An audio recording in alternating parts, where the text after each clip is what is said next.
कौमुदी प्रारंभ किया जा रहा है ना। तो सूत्र है कारके। कारके कारके क्या है? तो कारक को अंग्रेजी में केस कहा जाता है। केस। तो अधिकार सूत्र मिलम या सूत्र जो है सो अधिकार सूत्र है।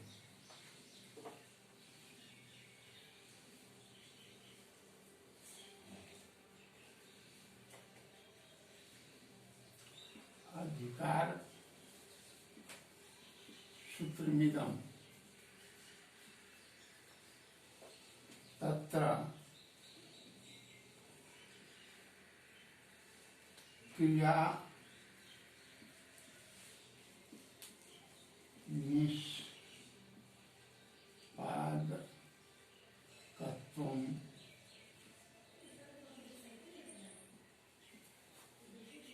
कारकत्वं।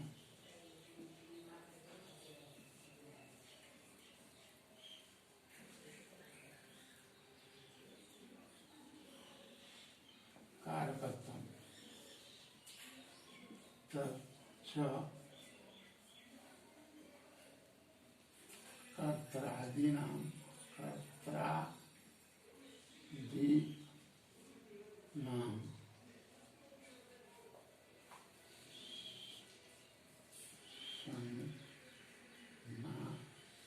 सन्नामपि।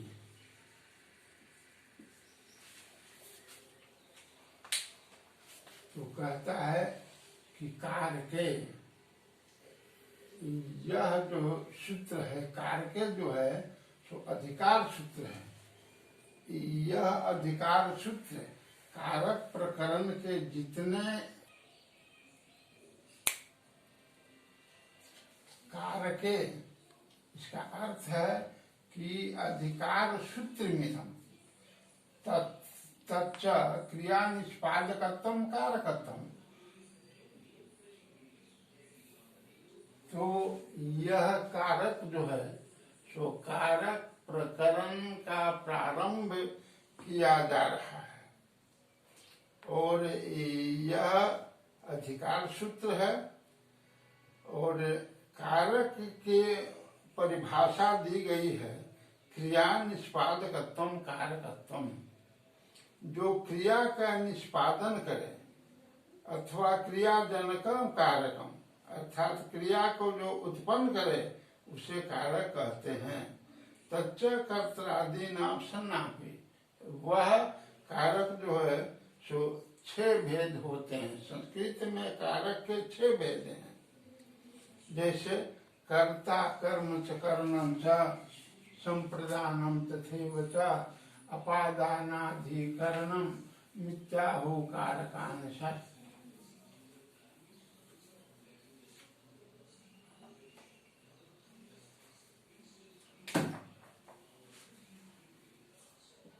कर्ता कर्म च करणं च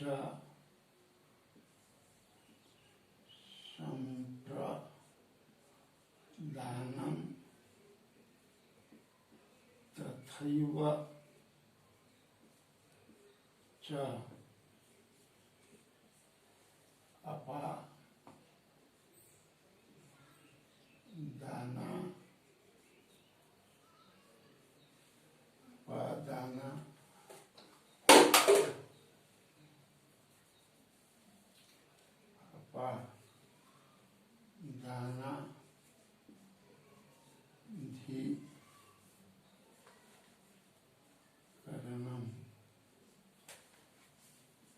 इत्याहु कारकाणि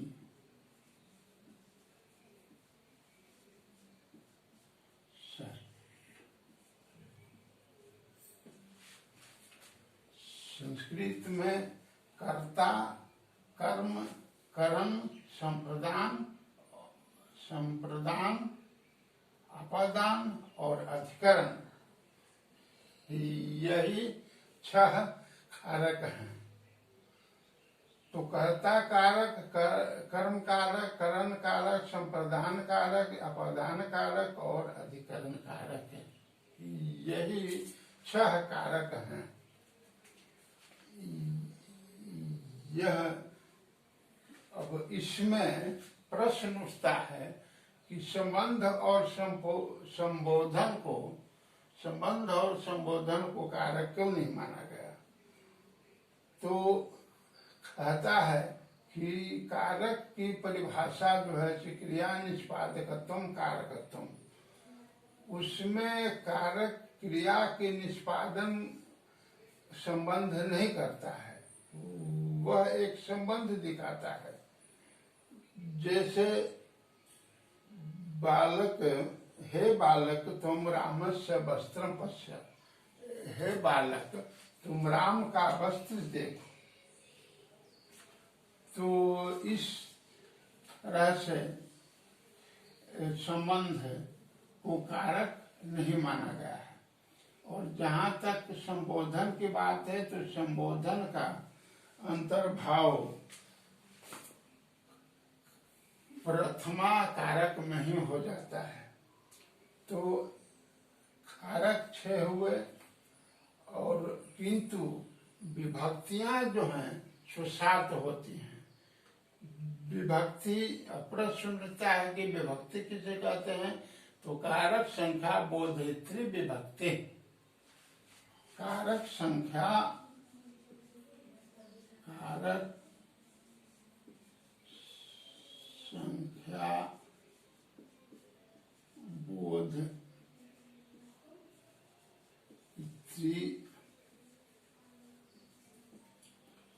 विभक्ति,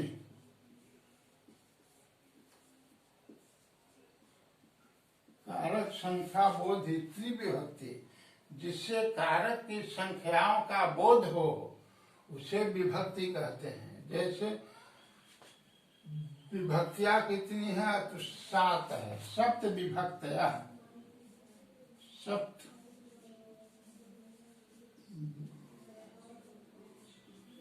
सप्त विभक्तया,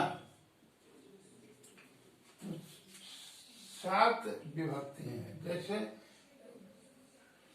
प्रथमा विभक्ति कर्मकारक,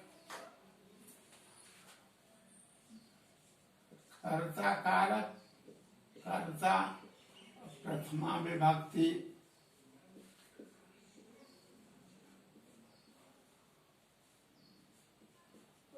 प्रथमा विभक्ति, कर्म कारक,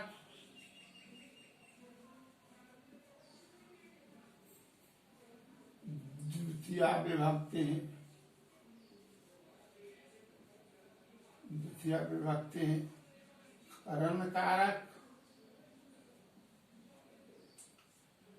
करण कारक, तृतीया विभक्ति,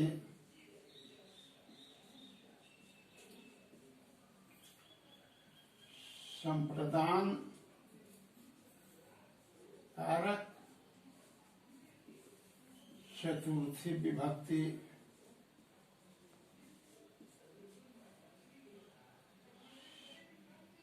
अपादान कारक,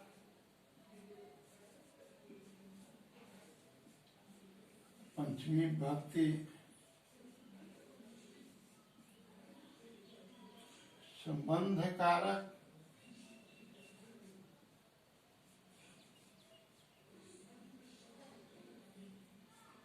संबंध कारक, षष्ठी विभक्ति,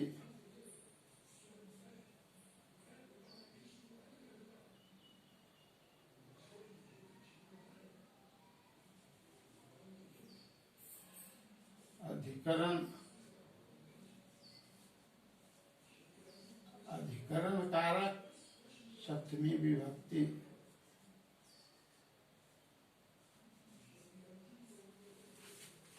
अब देखिए इसमें जो है सो विभक्तियां 7 हैं।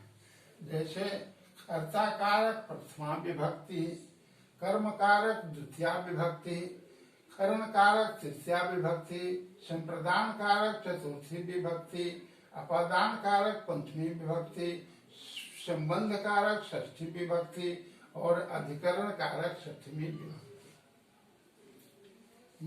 यही 7 विभक्तियां हैं। अब विचार करना है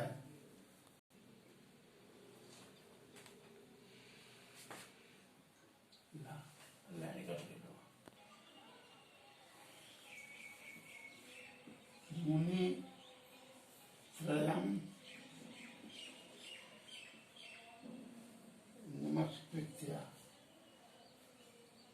मुनि त्रयम् नमस्कृत्य।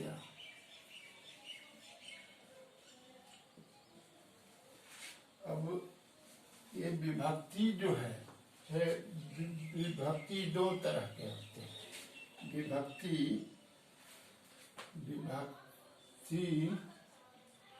2 तरह के होते हैं। कारक विभक्ति,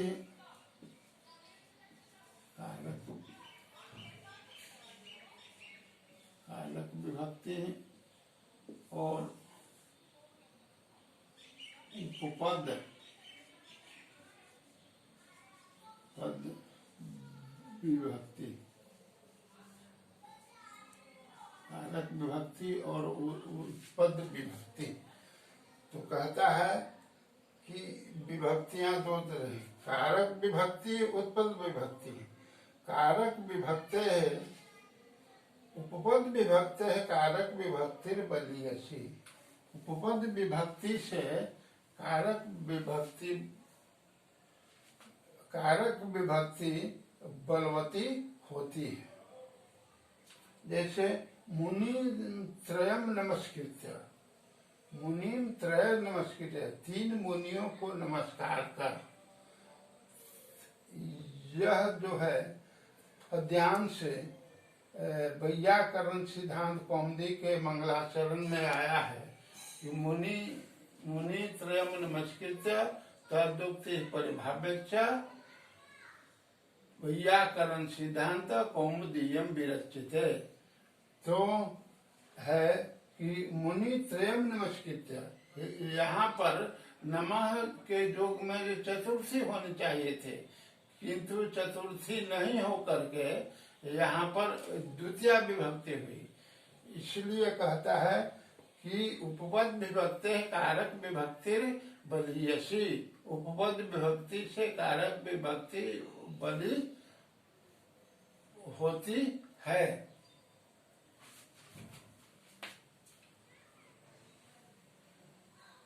ठीक है।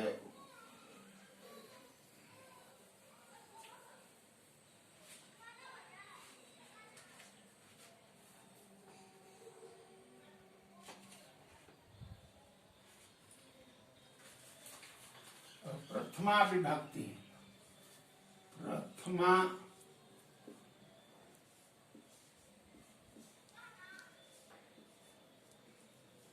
विभक्ति। तो प्रातिपदिकार्थ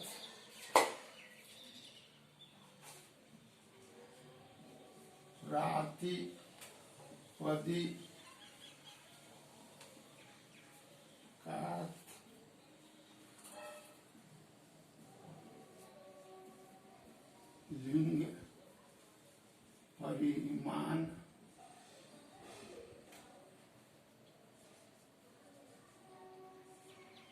वचन मात्रे प्रथमा। हाँ, तो प्रथमा विभक्ति का पहला सूत्र है कि प्रातिपदिकार्थ लिंग परिमाण वचन मात्र प्रथमा। प्रातिपदिकार्थ मात्र लिंग मात्र में, वचन परिमाण मात्र में और वचन मात्र में प्रथमा विभक्ति होती है। जैसे प्रतिपदिका नियतोपस्थिति का प्रातिपदिकार्थ।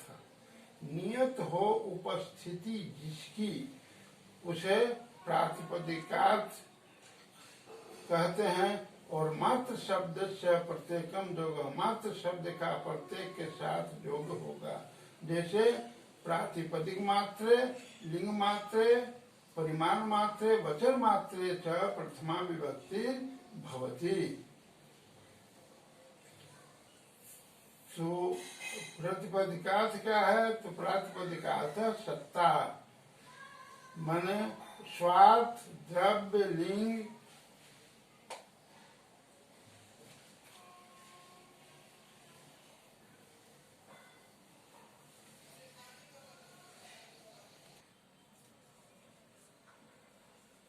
द्रव्य,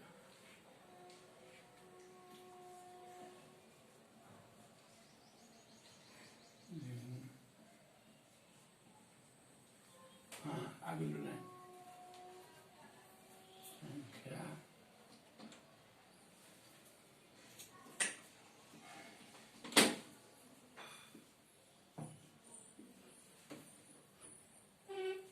कारखाने,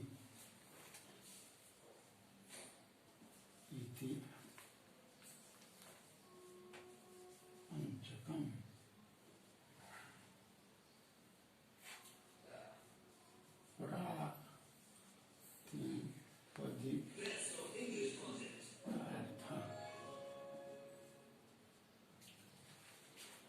रहता है स्वार्थ, द्रव्य, लिंग, संख्या, स्वार्थ, द्रव्य, लिंग, संख्या और कारक। ये पांच जो है सो प्रातिपदिकार्थ के अंतर्गत आते हैं। जैसे जैसे कहता है कि जिसमिन प्रातिपदिके उचारते स्वार्थ, द्रव्य, लिंग, संख्या कारके सुमध्ये जस्यार्थस्य नियमो न उपस्थिति भवति च प्रातिपदिकार्थः। ऊंचैः, ऊंचैः, ऊंचैः, नीचैः,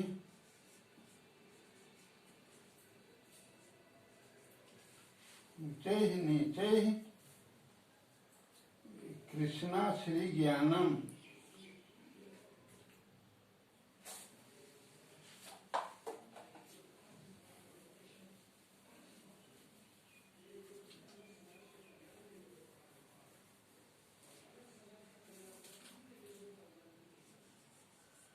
कृष्णा श्री ज्ञानम, ज्ञानम जिसका लिंग नियत नहीं हो, अर्थात जो अव्यय है वह प्रातिपदिक में लिंग नियत होता है। जैसे ऊंचे ही नीचे ही आदि अलिंगक है, इसमें लिंग की जानकारी नहीं है। अव्ययों से राम सीता वनम ज्ञानम नियत लिंगक है, इसलिए प्रतिकार्थ में प्रथमा विभक्ति हुई है। कहता है कि राम, सीता और ज्ञान में लिंग नियत है, इसलिए ये प्रातिपदिकार्थ हैं और इनमें प्रथमा विभक्ति हुई है। लिंग मात्राधिक्य प्रथमा अनियत लिंगास्तु लिंग मात्राधिक्य से तटः तटी तटम, कृष्णा कृष्णम कृष्ण इत्यादि से प्रथमा विभक्ति होती है। परिमाण मात्रे द्रोणो गृहे, परिमाण मात्रे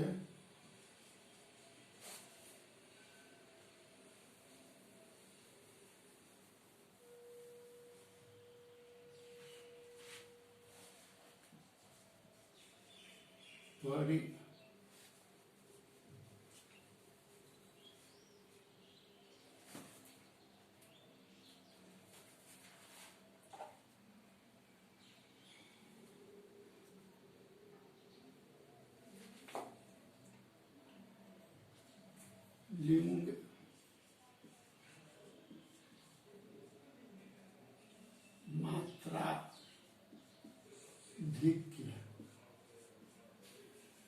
लिंग मात्राधिक्य। तो अनियत लिंगास्तु लिंग मात्राधिक्य, अनियत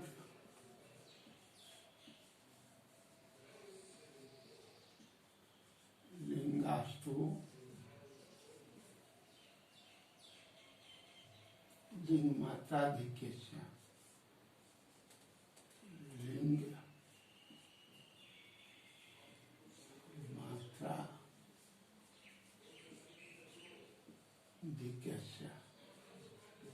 लिंग मात्राधिक्य। यथा, जैसे,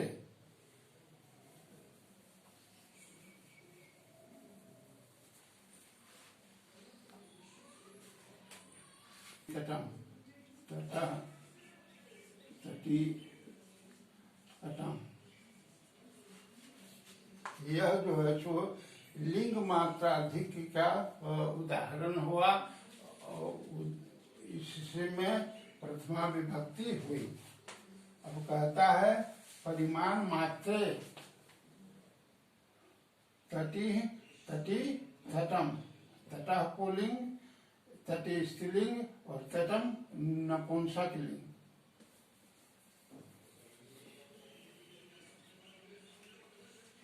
परिमाण,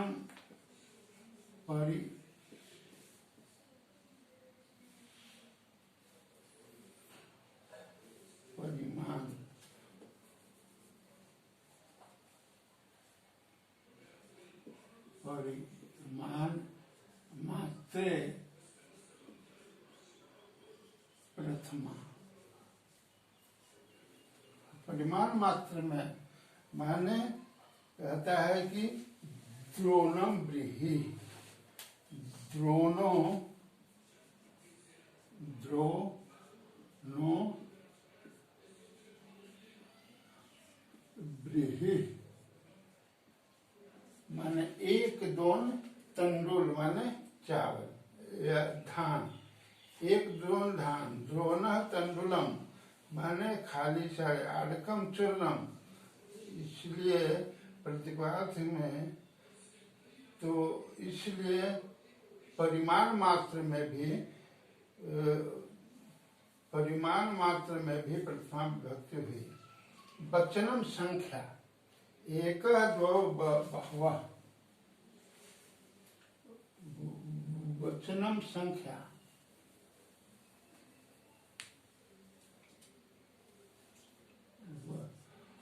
वचनम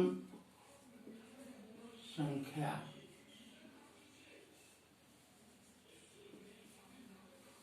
वचनम संख्या। एकः, एकः, द्वौ, बहवः। तो वचन क्या है? तो संख्या को कहा जाता है। वचन संख्या को कहा जाता है। जैसे एकः द्वौ बहवः। एकः माने एक, दो माने दो और बहवः माने तीन से अधिक, बहुत सारे।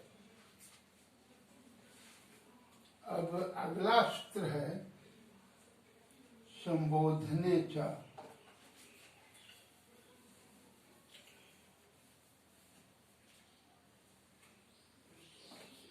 संबोधने च,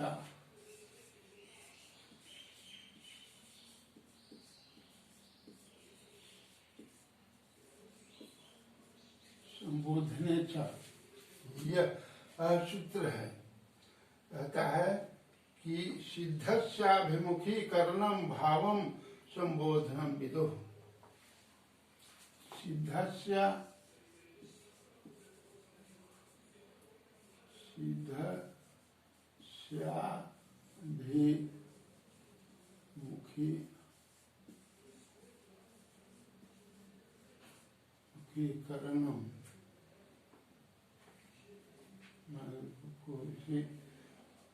अभिमुखीकरण, भाव, अभिमुखीकरण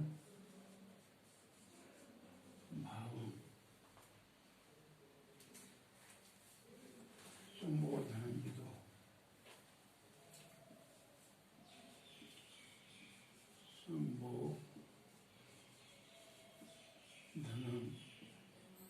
दो। कहता है कि संबोधन क्या है, तो संबोधने च माने और, संबोधन में भी प्रथमा विभक्ति होती है। संबोधन क्या है, तो सिद्धस्याभिमुखीकरणम ज्ञापनम संबोधन, जो सिद्ध है उसका अभिमुखीकरण भाव को संबोधन कहा जाता है। जैसे हे राम माम पाहि, हे राम में प्रथमा विभक्ति है, हे राम माम पाहि, हे राम मेरी रक्षा करो। इसलिए राम शब्द में प्रथमा विभक्ति हुई, इसलिए इसमें जो है प्रथमा विभक्ति ही होती है संबोधन में भी।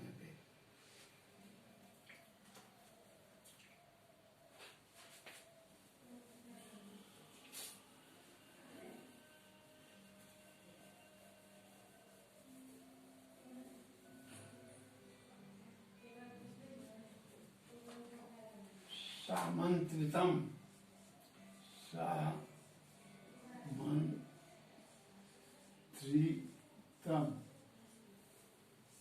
सामंत्रितम, इसमें भी प्रथमा विभक्ति होती है। एक वचनम संबुद्धि, एक वचनम संबुद्धि, एक वचनम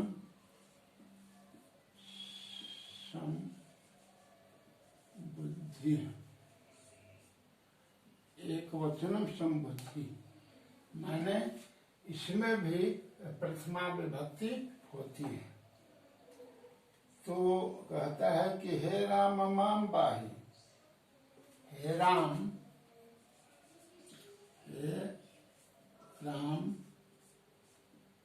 माम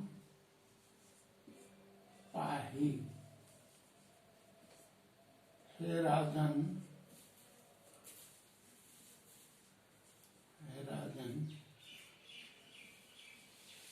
सार्वभौमम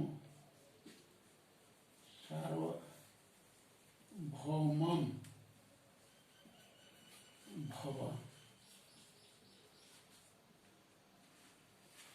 तो कहता है कि हे राम माम पाहि, हे राम मेरी रक्षा करो, और हे राजन सार्वभौम भव।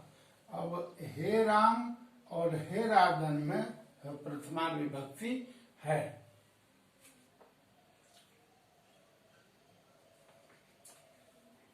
तो अब अगले दिन पुनः हम लोग उपस्थित होंगे कल।